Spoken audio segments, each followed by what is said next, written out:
This week, I took a look at several Swedish prospects within the Sabres organization. I continued my series by continuing to examine the Swedish Hockey League, this time interviewing Patrik Hansen, pro scout for Djurgärden IF. Of note to Sabres fans, Marcus Davidsson currently plays for Djurgården. Buffalo drafted Davidsson in the second round, 37th overall, in the 2017 NHL Entry Draft. Hansen never played the game, but always was a huge hockey fan. He had dreamt of getting into the hockey business. His opportunity came after getting in touch with Patrik Hansen, who at the time was a scout for the independent scouting company Future Considerations. He started off by doing a tryout and it went well. For Hansen, Future Considerations was the perfect way to get started. He would go to junior games, write reports, and had a good connection with FC head scout Dan Stewart. After a couple of seasons, he got in touch with Djurgården, and after enough successful tryout, he is now entering his fourth season as a pro scout. Hansen is not scouting full-time, so a typical day consists of working a couple of hours at his regular job before he gets in the car to drive to a game somewhere in the country.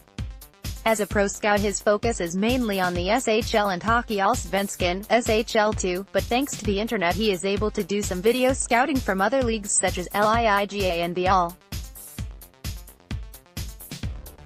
Hansen is located in the southern part of Sweden in a town called Jönköping, so he is able to complete all of his travel by car. Jönköping is perfectly located for scouting because Hansen is able to reach 20 out of 28 teams from the SHL and SHL2 riding a 5-hour drive. I asked Hansen to help fans understand the competition level in the SHL. The league is very well structured all the way through.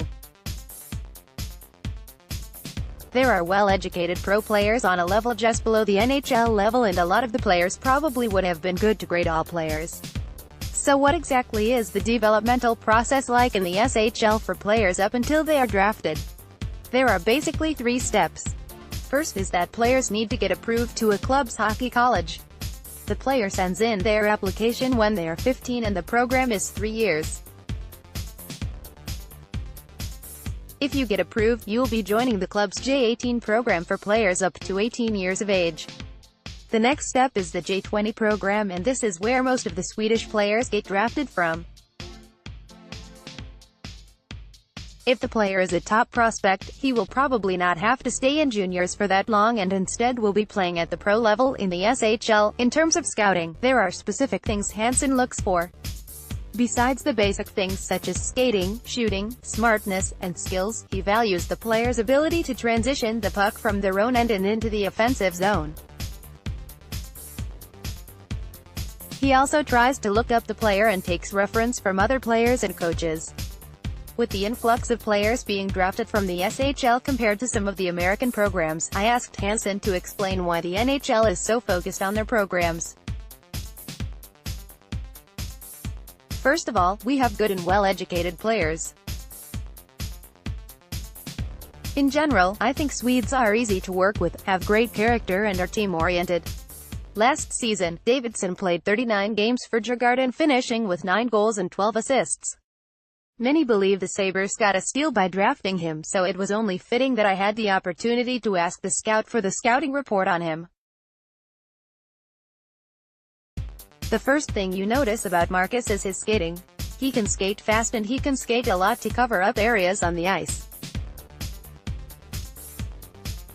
The second thing is his smartness. He makes the right calls both on and off the puck. His passing game is really good, so you won't see him throwing away the puck.